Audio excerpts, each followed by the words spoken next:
I am Jenn. I'm a world traveler and world schooling mom that currently lives in El Salvador, and this video is to answer all your questions about coming and to visit this beautiful country.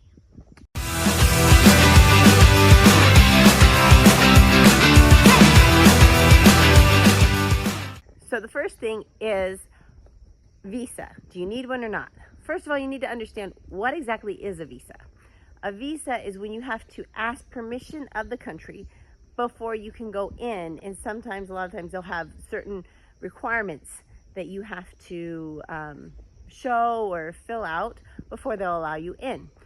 And countries are categorized by A, B, and C.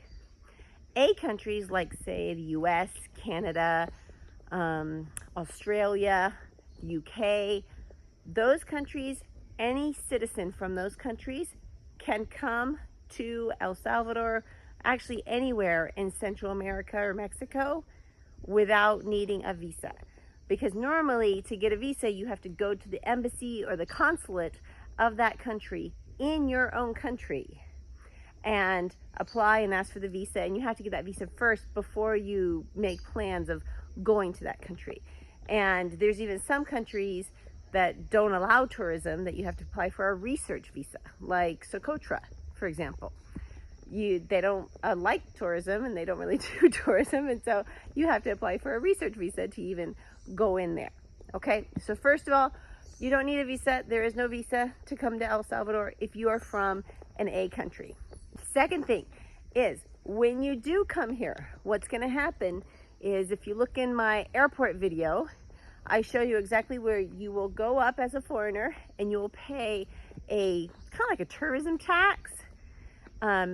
You will pay $12 in order to get, it's a permiso de turismo, okay? Or in other words, you're gonna get a tourism permission to come into the country. And that can last for up to 90 days. Now, the important thing to understand about that is that it does not just apply to El Salvador. Because El Salvador and the countries around it are kind of so small, they have a little pact where you come in and you get your tourism permission, you could say, and that's 90 days to visit Guatemala, El Salvador, Honduras, Nicaragua, like everybody in here. They're called the C4, okay?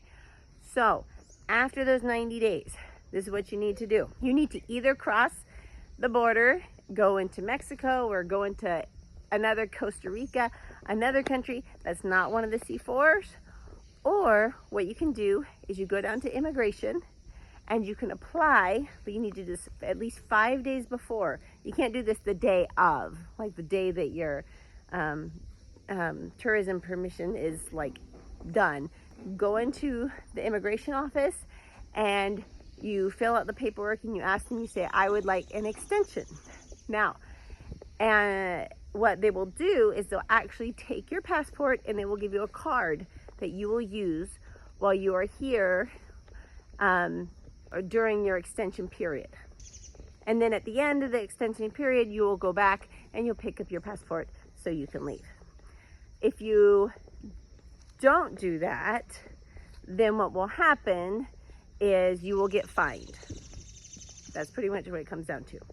And the fine is typically a lot more than you'll pay. It's about $25 to get this extension, and the fine will be a lot more than $25 if you don't get it. And if you're applying for residency, though, the minute you apply for residency, they automatically give you an extension until they're done processing your residency paperwork. So I hope that answers your questions about coming to this beautiful, amazing country, and how long you can stay, and where to go in order to make that stay amazing. Oh, I forgot to tell you guys one more thing. If you do not speak Spanish, okay, don't be that foreigner, don't be that gringo that goes into a foreign country and demands that everybody speaks English because, well, English is the international language, doesn't everybody? It's like, no, honey, you're in a foreign country. They speak a different language. If you go into the immigration office and you expect them to speak English to you, you might be sorely disappointed, okay? So grab a translator If you need one, I like to use Living Like a Local. They are a hosting company here in El Salvador, and I'll put a link below that have translators and lawyers and guides and all that kind of stuff for any foreigners that are coming to El Salvador. Make sure you bring the Spanish with you when you apply for your extension. I am Jenn. Travel more, live more, be more. I'll see you next time. I hope this helps.